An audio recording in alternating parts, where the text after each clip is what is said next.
Salam əziz abituriyentlər. Bugünkü mövzumuz yer kürəsinin relyefi olacaq. Relyef yer səthinin nahamarlıqlar cəmidir. Geomorfologiya elmi öyrənir. Relyefə daxildir düzənliklər və dağlar, yəni əsas etibarilə.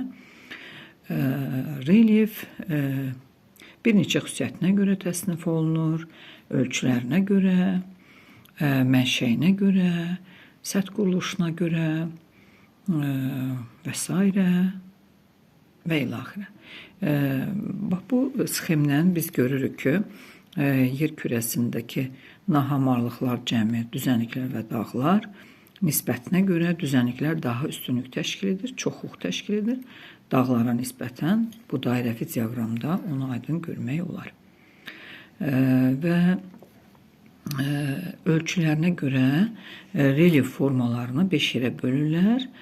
Planetar relyef forması, mega relyef formaları, makro və mezo, mikro. 5, yəni planetar, mega, makro, mezo və mikro relyef formalarına.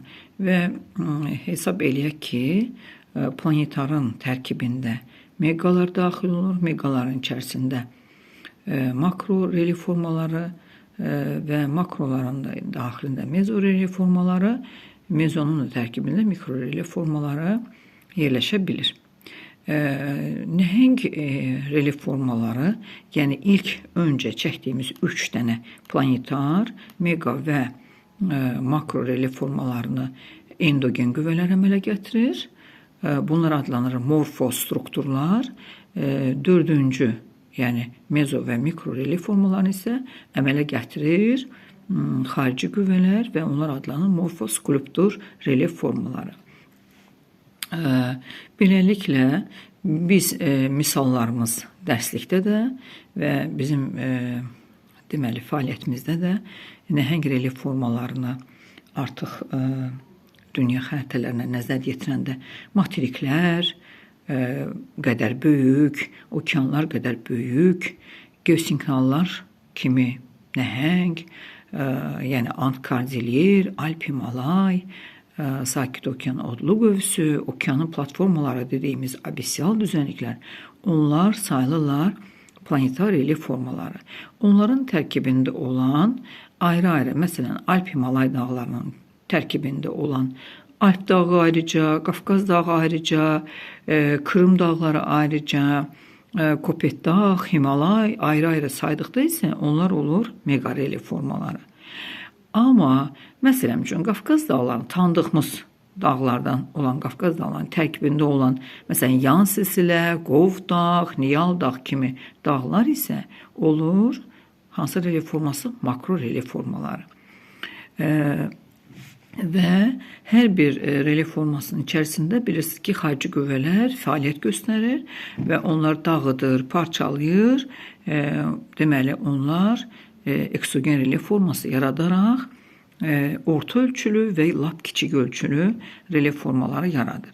Yəqin ki, buzlaqlar moren relyef forması yaradırlar, yeraltı sular karst relyef forması yaradırlar, çaylar kanyon, teras, yarğan, qobu kimi relyef forması yaradırlar və s. Yəni bunu artırmaq olar.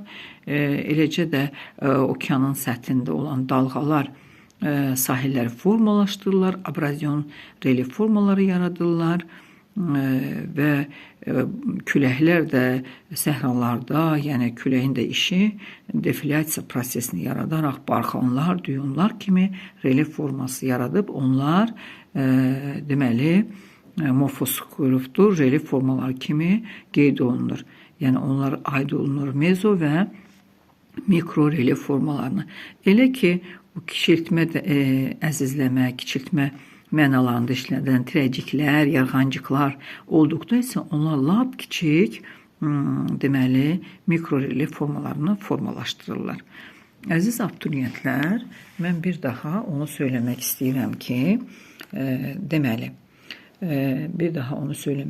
ki, qurunun relyef formaları, baxın, qurunun relyef formaları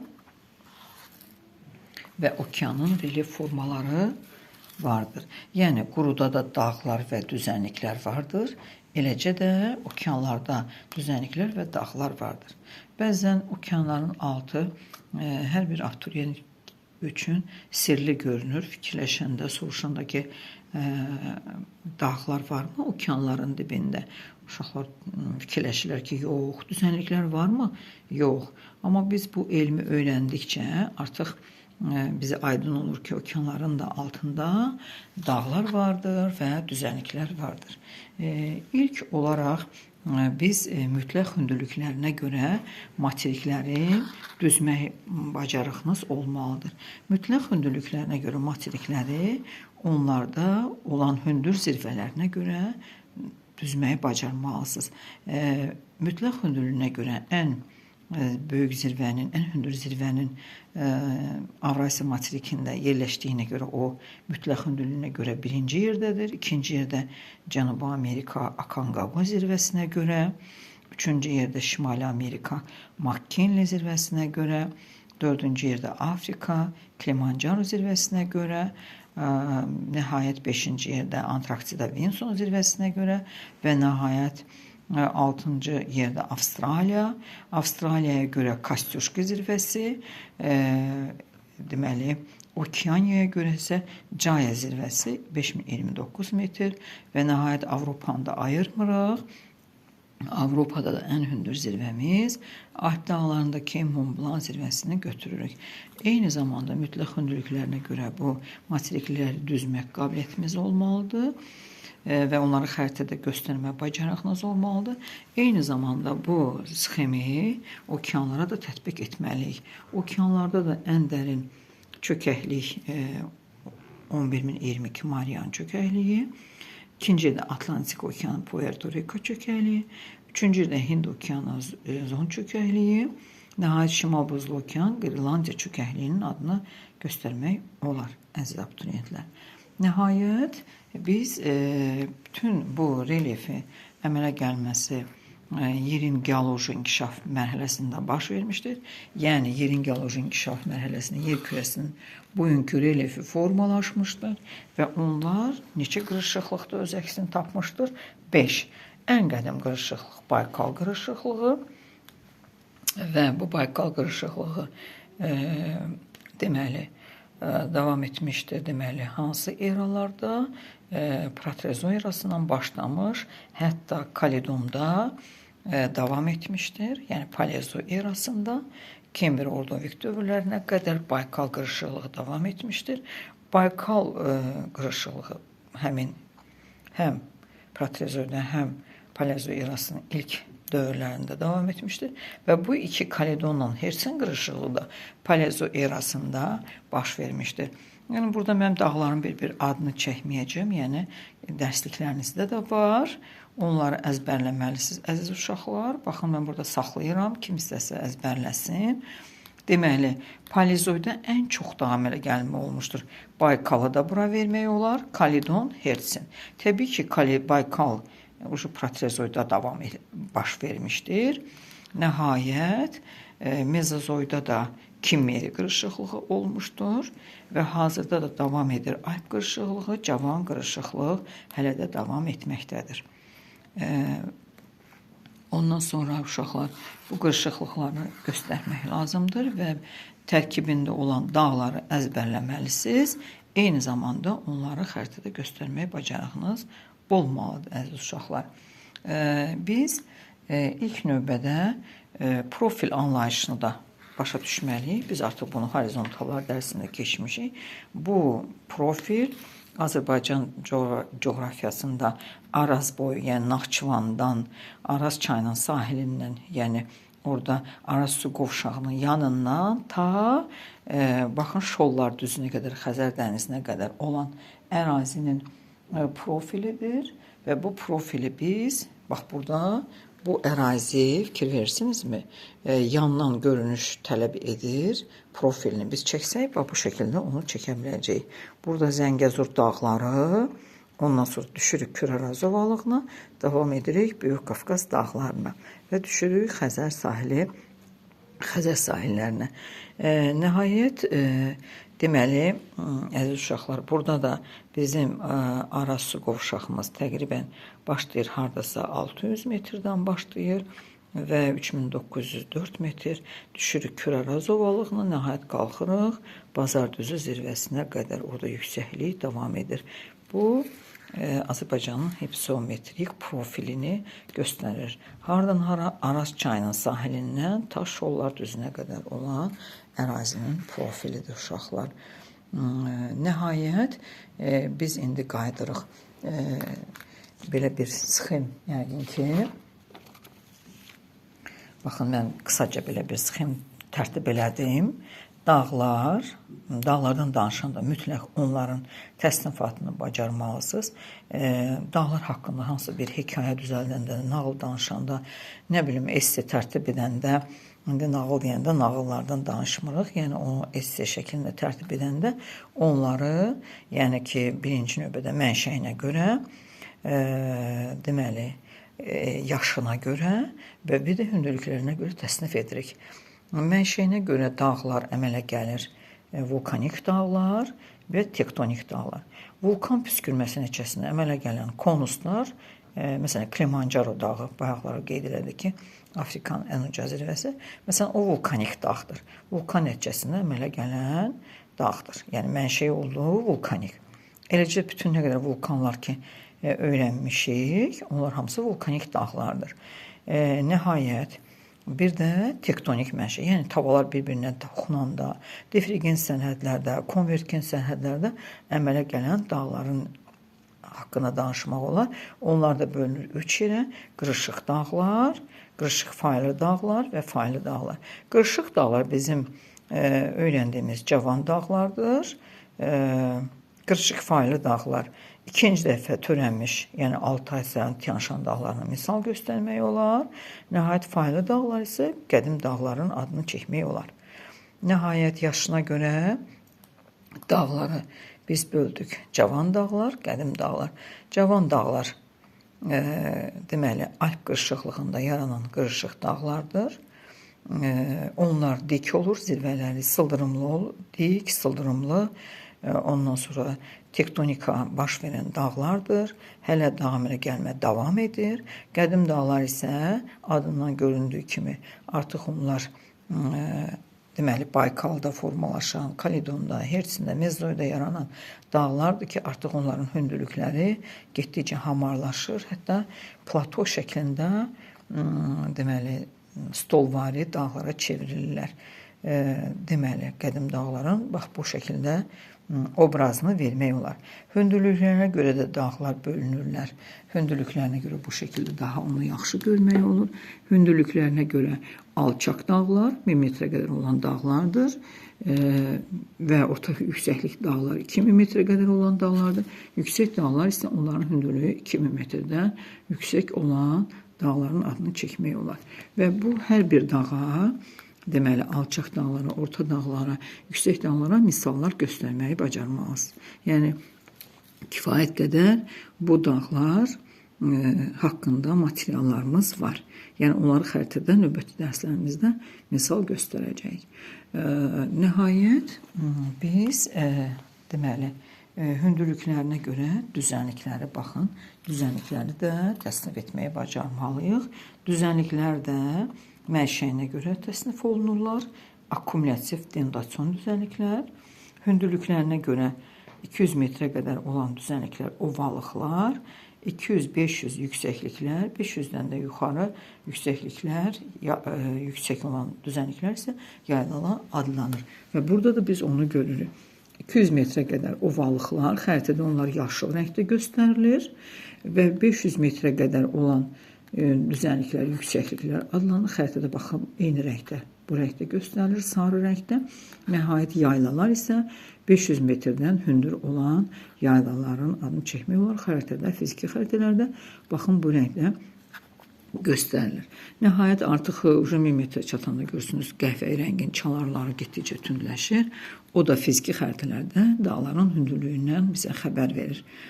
Nəhayət, abituriyentlər, gözəl abituriyentlərimiz baxın, yayla dedi ki 500 metrdən hündürdür. Belə bir sual çıxır ortalığa. Dünyanın ən hündür yaylası Tibet yaylasıdır. Onun hündürlüyü 3000 metrdən hündürdür. Belə görünəcək ki, bu hündür dağlara aiddir. Niyə bəs ona biz yayla deyirik? Çünki dağın xüsusi tərifində biz deyirik ki, ətəyi, yamacı, zirvəsi aydın nəzər çarpan müsbət relyef formalarına nə deyilir? Dağ deyilir. Ona görə ki, Tibet yaylı ona görədir ki, onun zirvəsi artıq yoxdur, hamarlaşmışdır. Onu diqqətinizdə saxlayın. Və nəhayət dağın qeyd etdiyimiz başqa elementləri də vardır. Məsələn, yal var, dağın yalı. Dağın yalı, dağların ən yüksək hissələri yal adlanır. Ondan sonra aşırım termini var, onu da bilməlisiniz. Yalı keçmək üçün əlverişli çökəkliklər nə adlanır? Yal adlanır, aşırım adlanır, bağışlayın. Dağ qovşaqları, yəni ki, sıra dağlar gəlib bir yerdə kəsişirsə, onlar dağ qovşaqları adlanır. Su ayırıcı dedikdə zirvələri birləşdirən xəyali xətt kimi nəzərdə tutulur su ayırıcı və yaxud da iki çay hövzəsini ayıran yüksəkliklər su ayırıcı adlanır. İki çay hövzəsini ayıran deməli xəyali xətt bizim üçün su ayırıcıdır. Sıra dağlar, baxın, zəncir kimi uzanan dağlar sıra dağları adlanır. Deməli, dağlarla bağlı dağlıq ölkə ərazisində müxtəlif hündürlüklü, müxtəlif mənşəli dağlar varsa, bu dağlıq ölkələrdir. Məsələn, dünyanın ən hündür zirvəsinin Nepalda yerləşməsi bizə Nepalın dağlıq ölkə olduğunu, yanında Butan var, dağlıq ölkə olduğunu göstərir. Cənubi Amerikada Peru, Çili, And dağları boyunca yerləşən Ekvador, Kolumbiya, ondan sonra Peru, Çili dağlıq ölkələrdir. Avropada Avstriya, sonra İsveçrə kimi ölkələr dağlıq ölkələrdir. Qırğızistan dağlıq ölkə sayılır. Bax, bu kimi ölkələri bilmək lazımdır. Dağlıq ölkələrdir bunlar. Nəhayət, düzənlikləri də hündürlüklərinə görə təsnif etdik ki, onlar ovallıq, yüksəklik, yayla kimi qeyd olunur. Ovallıqlar mənşəsinə görə baxın, mənşəyinə görə düzənliklər akkumulyativ və denudasiyon olmaqla iki yerə bölünür. Akkumulyativ düzənliklər nə deməkdir? Akkumulyativ suxulların gətirilib çökdürülməsidir. Bu akkumulyativ, yəni ovallıqlara biz akkumulyativ düzənlik deyirik. Denudasiyon düzənliklər isə həm yüksəkliklər, həm yaylalar isə, onlar denudasiyon düzənliklərdir. Bəs denudasiya nə deməkdir? Denudasiya suxurların bir yerdən başqa yerə aparılması. Təbii ki, hamar yerdə suxur, yəni bir yerdən başqa yerə gedə bilməz. Hündür yerlərdə suxur bir yerdən başqa yerə, yəni alçaq yerlərə aparılır, çılpaqlaşır. Bunlara denudasiyon düzənliklər deyilir. Və nəzər diqqətimizdə qalsın, yadımızdan çıxmasın, yayla və yüksəklik elə denudasiyon düzənlikdir. Ümumiyyətlə, dağlarda da nə prosesi gedə bilər? Denudasiya gedə bilər. Yəni, suxurlar bir yerdən başqa yerə aparıla bilər, gedə bilər. Nə aparacaq onu? Küləklər aparır, çay suları aparır. Ondan sonra bu kimi ərindi suları aparır və s. Bax, denudasiya prosesini yaradırlar. Nəhayət, biz okeanın da dibrelyefini bu şəkildə çox biz aydın görəcəyik. Baxın, əziz uşaqlar, okeanda da düzənliklər var. Okeandakı düzənlikləri biz deməli bölürük. Materik dayazlığı və ya materik şelfi, materik yamacı, materik ətəyi, okean yatağı və yaxud abissal düzənliklər, bir də okeanın ən dərin çökəklikləri olan novları biz okeanın düzənliklərini hesab edirik. Qısaca materik şelfi haqqında danışaq. Materik şelfi okean səviyyəsindən 200 metr dərinliklərini əhatə edir. Materikin kənarlarıdır, amma su altında qalan hissələrdir. Baxın, burada meyillik çox azdır. 1 dərəcə meyillik var. Ona görə də səthdən gələn çay suları gətirib suxuları bax bu yerdə çökdürür. Çökmə suxuları formalaşdırır. Orada qalınlaşır onlar və neft qaz ehtiyatları ilə zəngin olur. Və burada materik dayazlığı, materik şelfi ən çox Şimal Buzlu okeanda vardır. Materik şelfindən 200 metrdən artıq 1000 metrə gəlincəyə qədər, deməli, bir baxın, deməli, 200-dən 1500, təqribən 2000 metrə qədər deməli, olan hissələrdə isə materik yamacı adlanır. Materik yamacına fikir verin, artıq burada görürsünüz, meyillik çoxdur, 5-7 dərəcəyə çatır. Ona görə bu düzənlikdə denudasiya prosesi gedir. Okeanın da düzənliklərindən materik yamacı denudasiyon düzənliyi oldu və burada meyillik çox olduğundan kanyon tipli dərələr formalaşır bax bu yerdə. Burada isə akkumulyativ relyef forması, yəni ona görə akkumulyativ şelf düzənliklərinə akkumulyativ düzənlik deyirik. Burada denudasiya prosesi gedir, kanyon tipli dərələr formalaşır. Nəhayət materik ətəyi 1500, 2000-dən 3000-ə qədər hissələrdə isə materik ətəyi. Artıq burada da görürsünüz meyillik şelfdəki kimi meyillik azdır. Ona görə də burada da yenə akkumulyativ prosesi gedir. Çökmə suxullarla qalın səthi örtülü olur və nəhayət materik ətəyi estafeti verir abissal düzənliklərə və ya okean yatağı düzənliklərinə, 3-cü akt kimi okean platformalarına. Okean yatağı, abissal düzənliklər Orta okean dağları ilə materiklərin arasında qalan hissədir. Bunlar okean platformaları və ya abissal düzənliklər adlanır. Onlar da görürsünüz akkumulyativ hesab olunurlar. Səthləri qalın çökmə suxullarla örtülüdür. Çox bir maraqlı məqam var burada, əziz uşaqlar, əziz abituriyentlər. Fikir verin, bu materik qabığıdır. Amma biz bunu okeanın altında görürük. Sən demə, materik dayazlığı, şelf, yamaç, bir də ətək. Hansı qata malikdir? Qranit qata malikdir. Amma qranit qata malikdir. Fikir verin, qranit qata malikdir. Qranit qata malikdir. Materik ətəyi artıq materik ətəyində qranit qat yoxa çıxır. Ona görə də şelfdə materik dayazlığı olsa da, okean altında da olsa, qranit var, yamaçda da var, ətəkdə də var. Amma abissal düzənliklərində artıq qranit qat tamamilə yoxa çıxır. Ona görə materik ətəyi, deməli, okean qabığı ilə materik qabığı arasında keçid təşkil edir, əziz uşaqlar. Nəhayət, biz okeanın, deməli, bir qeydi də etmək lazımdır ki, şelf düzənlikləri subduksiya zonalarını demək olar ki, yox dərəcəsindədir. Subduksiya zonalarında şelf axtarmağa dəyməz. Qaldı ki, uşaqlar, Orta okean dağları, Orta okean dağlarının bax, rift dərəsi də burada sınma xətti boyuncadır. Fikir verin. Orta okean dağlarının əmələ gəlməsini bilirsiniz. Tavaların uzaqlaşması nəticəsində əmələ gəlmişdir. Rift dərələri, baxın, burada vulkanlar səthə çıxdıqca bu nədir? Orta okean dağlarının hündürlüyünü artıra da bilirlər. Onlar yer səthinə, okean səthinə də daha doğrusu çıxanda o Divergen adaları əmələ gətirir. İslandiya kimi, Vaznesiya, Pasxa, Galapagos, Müqəddəs Yelena kimi adaları yaradır və baxın bu sınma xətti boyunca suxurların yaşı, cavan, artıq bunlardan uzaqlaşdıqca suxurların yaşı qədimləşir. Bunu da yadımızda saxlayaq, əziz uşaqlar. Və yadımızda bir şey də saxlayaq ki, Şimal Buzlu okeanda Orta okean dağları yoxdur. Orada sıra dağlar var. Yəni sualtı dağ silsilələri var.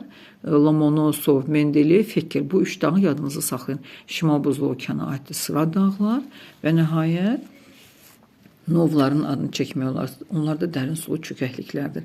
Novları isə ən çox subduksiya zonalarında görmək olar. Marian novu, Çili, Peru novları, Aliot novu, Yapon novu, Filippin novu kimi novların, Kuril novu kimi novların adını çəkmək olar və bu novlar necə əmələ gəlib?